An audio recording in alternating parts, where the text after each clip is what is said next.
విశాల రాజ్యానికి రాజు ఇంద్రసేనుడు. ఒకరోజు మహారాజు అంతఃపురం పైనుండి కిందికి చూశాడు. ఒక బిచ్చగాడు చెట్టు కింద కూర్చుని కనిపించాడు.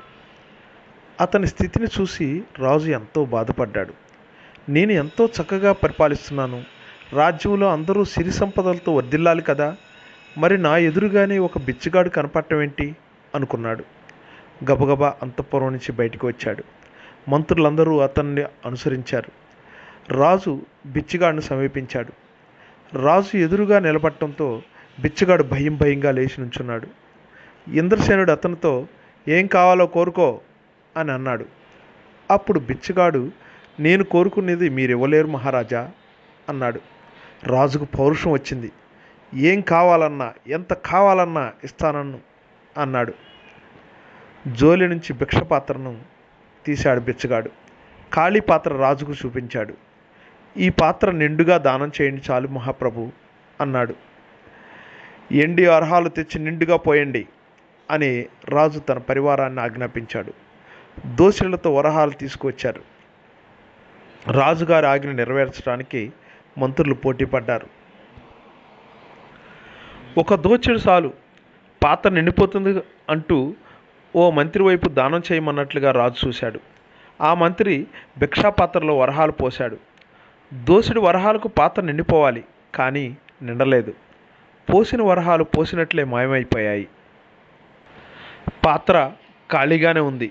పాత్రను నింపటానికి మంత్రులందరూ దోసెళ్లతో వరహాలు పోస్తున్నారు. ఎన్ని వరహాలు పోసినా పాత్ర నిండటం లేదు. అది చూసి అంతా ఆశ్చర్యపోయారు. అప్పటికే అక్కడికి సామంతులు, పొర ప్రముఖులు వచ్చి చేరారు. నేను కోరింది మీరు ఇవ్వలేనని ఒప్పుకోండి, ఎవరి దారిని వారు హాయిగా బ్రతుకుదాం అన్నాడు బిచ్చగాడు. రాజు ఒప్పుకోలేదు. తాను ఓడిపోవటం ఏమిటి అనుకున్నాడు. కోశాగారు మొత్తం తీసుకొచ్చి భిక్షాపాత్రలో వేయమన్నాడు.